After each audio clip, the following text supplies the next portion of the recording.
This white chocolate never melts down. Hey, where are the white women at? Take a bite of some more Michael Berry.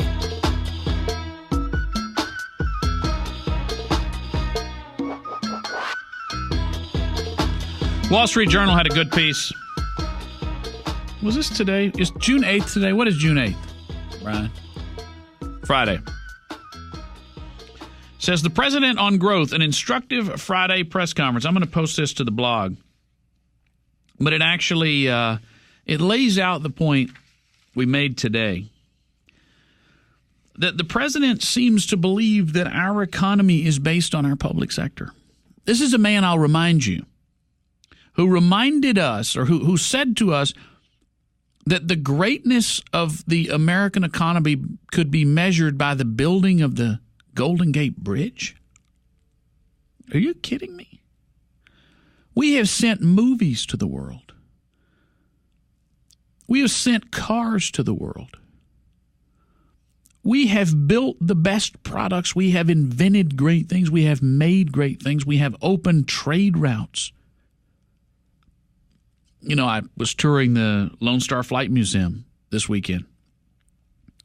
And to look at the old planes, and they've taken away, they've shaved off the gear shafts so that you can see how many actual moving parts there are to just drive one propeller.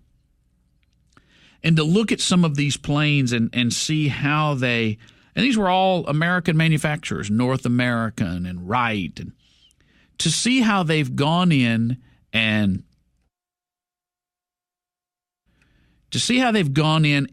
made changes to these planes during the war, World War II, as they had need for them. They're launching these planes off the deck of the carriers, and so they need to be able to get a quicker thrust to get off the deck faster. And then they have problems where they're bringing the plane in and they're crash landing them because the pilot can't see where he's landing and there's such a small area. You know, you really begin to appreciate when you get up in those planes and you realize it was, for all intents and purposes, a kid up there. My great uncle served in World War II and he got Purple Heart. He was shot in the butt. He was shot in the back. I think he was shot in the leg. And I think of my great uncle who had never traveled outside of this little community he grew up in called Red Oak Flat. And going to Troop was going to town. Troop, mind you, a little one-light town with a 6-man football team. That was going to town for him. 18 years old, he's off and serving in Europe. He's never been outside his county, much less his state, much less his country, and now he's over fighting Germans in France, getting shot up. Can you imagine?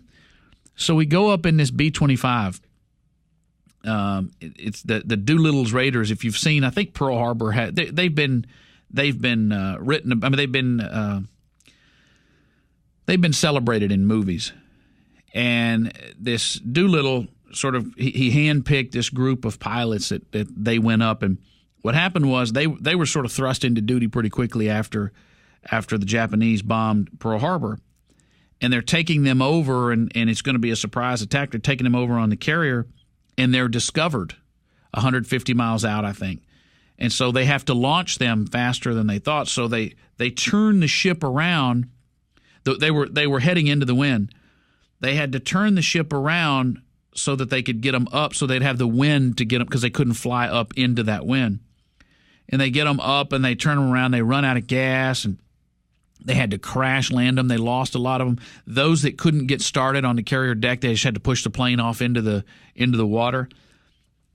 And in this particular plane that flew a number of raids, the guys who served, they brought them back for photo ops later, and they signed inside there in a silver marker. And I think to myself, we think of the World War II generation and the amazing things these people did. I mean, truly a world war.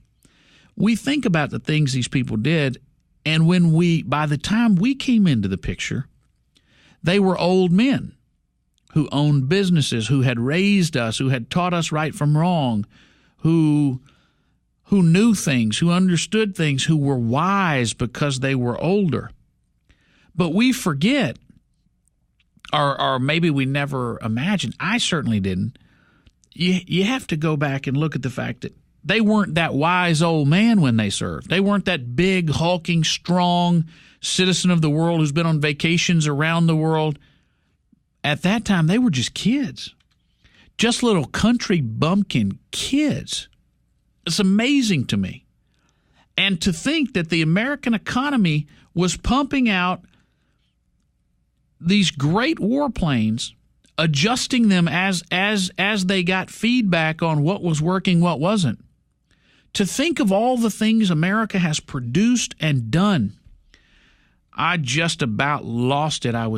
We were sitting at dinner on the Pleasure Pier down in Galveston, and I was asking my nephew questions, and he goes to the same school that I went to as a wee willie.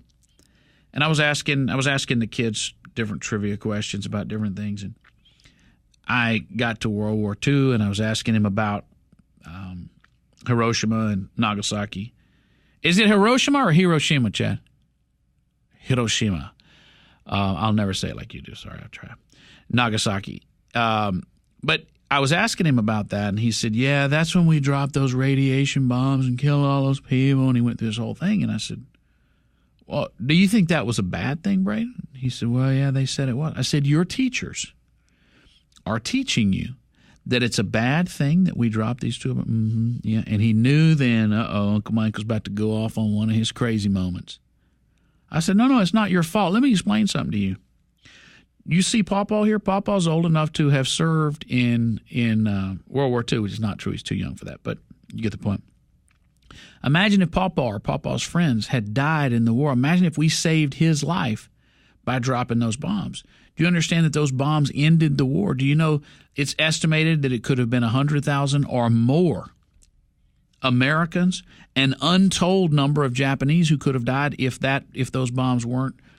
You know, how sick as a society do we have to be sitting 67 years later, 68 years later, and teaching our children that their grandparents who are now gone were evil for ending a war that made this nation great so that they could actually teach? What is wrong with these people?